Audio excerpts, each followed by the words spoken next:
Hello students, good morning. Myself Muniraju Naidu, Assistant Professor, Department of Computer Science and Engineering, working at Institute of Aeronautical Engineering, Hyderabad.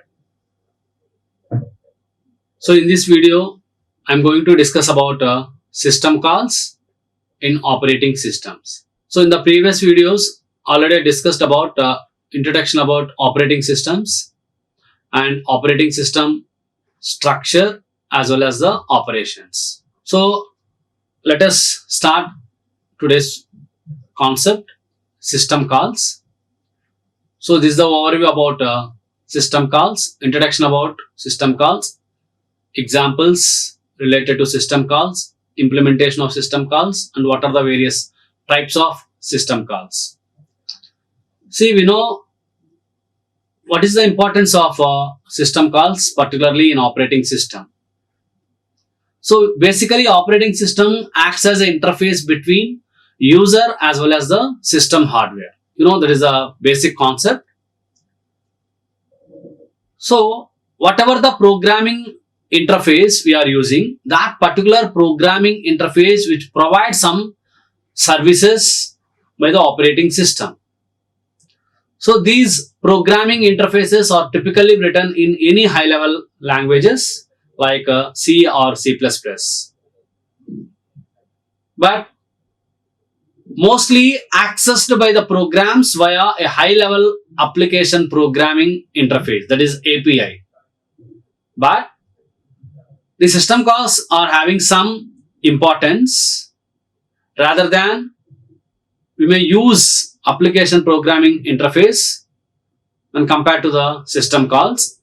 We have three common APIs that depends upon the operating system.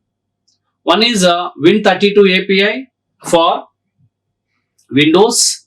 Another one is a POSIX API for POSIX based systems, which includes virtually all versions of Unix, Linux and Macintosh operating systems. And Java API, this is for JVM, Java Virtual Machine. So it depends upon the operating systems. Here we are using different categories of APIs like Win32 API, POSIX API and Java Virtual Machine. See, this is the example of system calls. You know, system call sequence to copy the contents of one file to the another file. So basically we have source file and destination file. How these particular system calls are execute various statements. See, let us take this example, system call sequence. So first of all, according to the source file, acquire input file name, acquire input file name. So that may varies either from, you need to access either from the keyboard or any other input devices. Then whatever the input file name, that particular input file name which writes prompts to the screen, write prompt to the screen, then accept input. So until this one, input is accepted. Next, acquire output file name. Similarly, write prompt to the screen, then accept input. Now open the input file. If that particular file doesn't exist, simply abort the operation. If it is there, create output file. If file exists, if file doesn't exist, simply abort the operation. If the file exists, then we need to create a output file. Then loop may be started. Read whatever the file from the input and write to the output file until the read fails. That means depends upon our condition. Finally, close the output file, write completion message to the screen and terminate normally. So we know this is the sequence how we need to copy the contents of one file to the another file. Copy the contents of one file to the another file. So that is the best example of system calls. See, we have various examples of standard APIs. For example, consider this particular read file function. Read file function in Win32 API. Win32 API. So this is the commonly used nowadays the operating system Windows. So here we are taking the example Win32 API. So a function for reading from a file. There is a read file function, right? So how the system calls are executed, the same Win32 API, this particular read file function. See here, bool, read file, C. So this particular bool which specifies that return value, and read file C, this is the function name, and these are the various parameters, right? So handle file, bytes to read, bytes to read, bytes to write, something. See the description of a parameters which are passed to the read file function. First one is a handle file, the file to be read. Then LP void buffer, that is a buffer where the data will be read into and written from. So that is very important in case of parameters. LP void, which specifies that a buffer where the data will be read into and written from. Similarly, D word bytes to read. That means how many number of bytes to be read into the buffer. Similarly, LP word bytes read. So how many number of bytes read during the last read. Then LP overlapped indicates if overlapped input output is being used. So this is the example of a standard API. Now coming to the implementation of system calls. How we need to implement these system calls. So typically a number associated with each and every system call, that is the system call interface. The system call interface which maintains a table indexed according to these numbers, right? So first of all, system call interface which maintains a table indexed according to these numbers. Then the system call interface invokes intended system call in operating system kernel, and which returns the status of the system call and return any values. If any values are there, then automatically it returns those values. Now, according to this implementation part, the caller need know nothing about how the system call is implemented, because just we need to obey the API, whatever the operating system we are using. So based on that, we have some APIs. Just we need to obey that particular API and understand what operating system will do as a result call. So most details of operating system interface hidden from programmer by API, application programming interface. So these system calls implementation which are managed by runtime support library,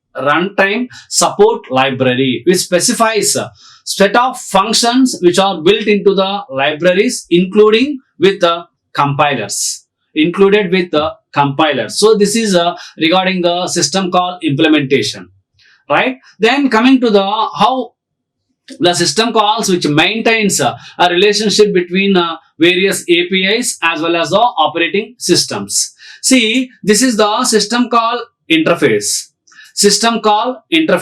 You know, always the end users are interact from here. This is the user application. So this particular system call interface which separates user mode as well as the kernel mode. So this is the kernel mode, this is the user mode, right? See, initially the user application will open this particular system call interface. That means the user mode is entered into that kernel mode, whatever the process we are executing. So that particular process enters from user mode to the kernel mode. So depends upon our requirement. Here we are using different parameters like open, implementation of open, system calls, and finally return, right? So in this way, the system call which provides some interaction between various APIs as well as the operating systems, right? See, this is the standard C library example. A C program which invoking various library calls like printf and scanf. So here, for example, if we take the printf library call, which calls a write system call, right? So we know whatever the header files we are having in C language, but always the program execution starts with main function int main. Then whatever the statements according to our requirement, here we need to take the consideration like printf something. So printf greetings and return 0. So this is the user mode. So this is the user application. So this particular user application is combined with standard C library. So this is the system call interface. Then here write system call, we are using the function. So this is the user mode and this is the kernel mode, and finally it returns that particular whatever the values which are printed according to the printf library call, right? This is the standard C library example. Then system call parameter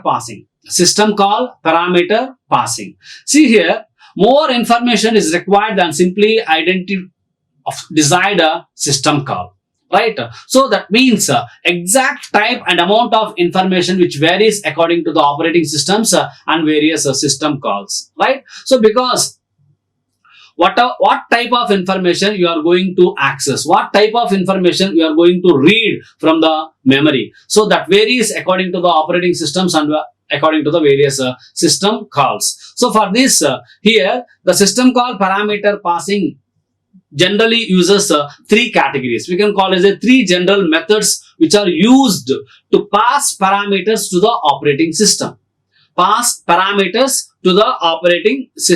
So one is simplest one. So in this simplest method, just we need to pass the parameters in registers. So we know registers plays important role in computer organization, right? Which stores very less amount of memory when compared to the remaining storage areas. But what is the advantage means whenever we need to access data, registers explore the data very fastly. So in some cases, maybe more parameters than registers. Then parameters stored in a blocks, or this is first one, registers. Second one, parameters stored in a block or a table, and address of that particular block passed as a parameter in a register, right? So if we have some data which is greater than the register storage area, then automatically these parameters stored in a block or a table in memory, and address of that particular block passed as a parameter in a register. So by default, this approach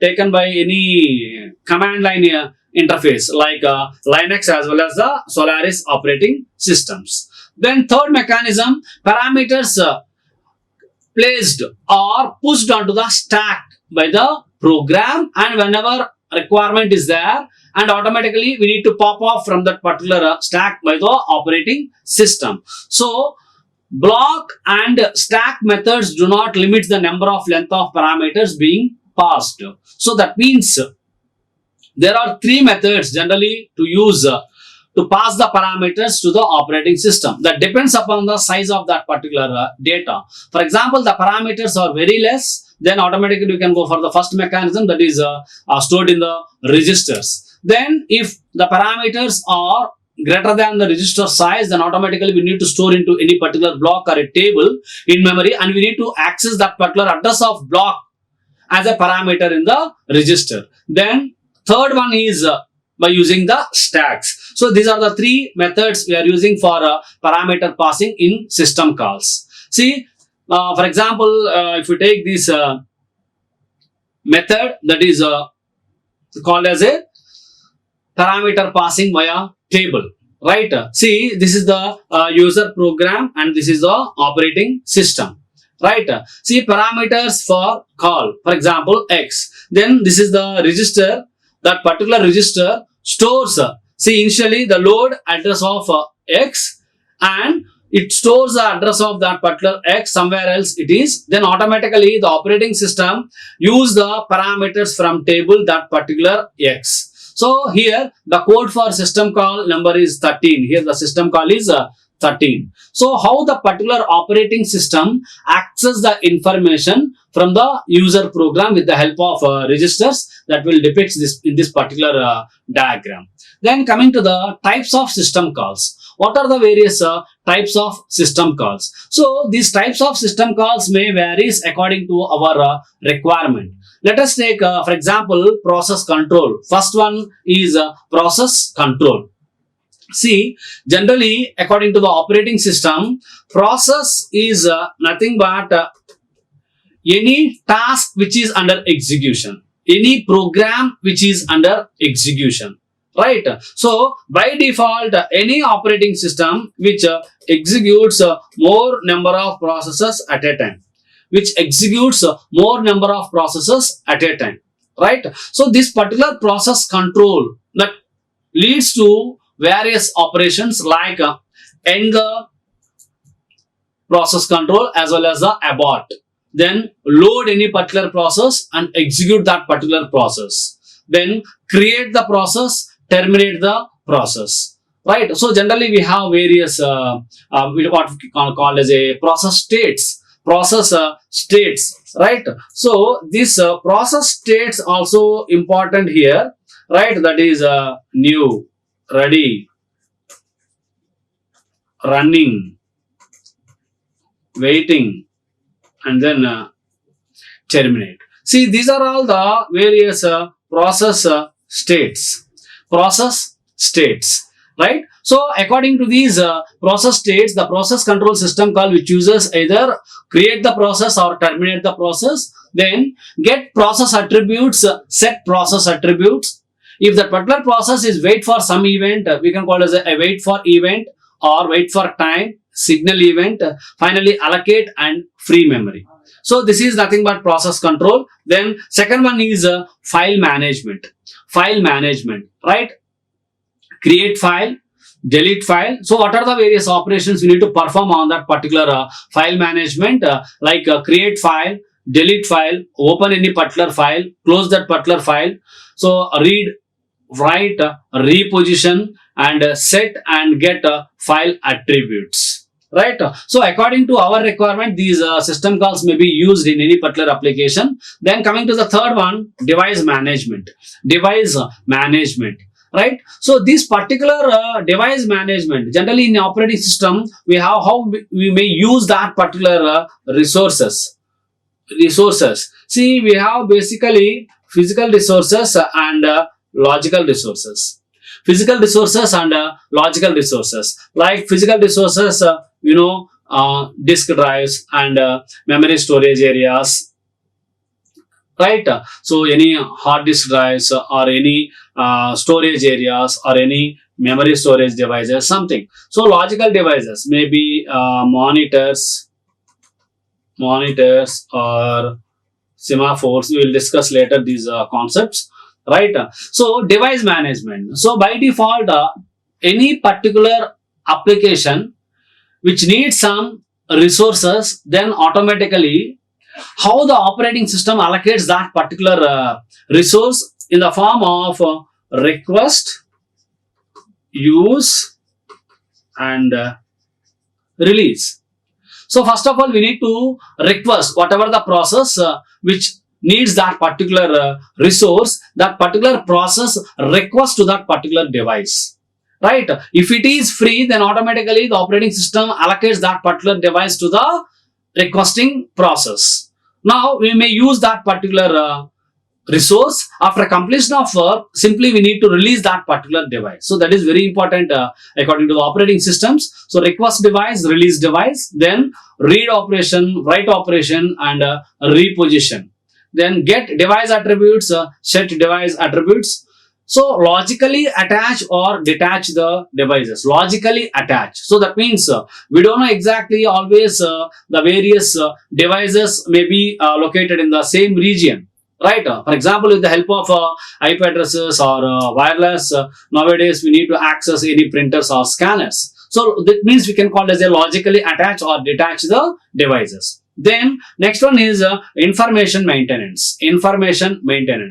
So whereas in case of real-time applications, this particular information maintenance system calls are plays a major role, because we need to access the exact how that particular process may be executed. What is the time of creation of that particular process? At what time that particular process is executed? At what time the various bugs need to be fixed according to that particular process? So these are all the maintenance according to this information maintenance system call. So we have get time or date, set time or set date, get system data or set system data, get and set process files or device attributes. Finally, communications, right? So nowadays each and every device may execute multiple processes. Is it right? So simply we can call it as each and every user may perform multitasking with the help of a multi-user environment, right? So in those scenarios we have to communicate with various devices. Like so just we can call as according to the operating system here we can call as communications. Create, delete communication connection, and send messages, receive messages, and we need to transfer the status information, whether what is the status of that particular device, whether the particular device is in active or inactive state. Then attach and detach remote devices. So particularly in wireless sensor networks, or we can use this particular terminology, attach and detach remote devices. See, these are the examples of Windows and Unix system calls. Let us take this is the Windows, graphical user interface. This is the Unix, that is the command line interface, right? So process control. How in case of Windows operating system, these system calls are generated like process control. See here, create process. The similar operation in case of command line interface, that is the fork. Then exit process in Windows, here exit. Wait for single object, here simply wait. So similarly the various system calls like file manipulation, create file, read file, write file, and close handle. Similarly in case of Unix, just create file in the sense open, read file, read, write file, write, close handle, close. And device manipulation, set console mode. So in case of Unix, that is input output control, IOCTL. So similarly read console, simply read, write console, simply write. Then information maintenance, get current process ID. See, each and every process created by the operating system, each and every process which maintains a process control block. That particular process control block which is having the process ID, process name, process context, right? So that means status of that particular process, each and every process. So that is get current process ID. In case of Unix, just simply we can use a get process ID, get PID, and set timer, that is alarm, sleep mode, sleep. Communications, right? Create a pipe, create file mapping, map view of a file. So that is a pipe, create file mapping, SHMGET, and map view of file, mmap, right? So simply for protection, right? So nowadays each and every operating system provides protection and security, right? So initially each and every user create its own user IDs, right? So that is a set file security, initialize security descriptor, set system descriptor group. So there are a number of system calls if you take any operating system, right? So with this I conclude that this is the topic we can call as a system calls. What is meant by system call? What is the importance of system call?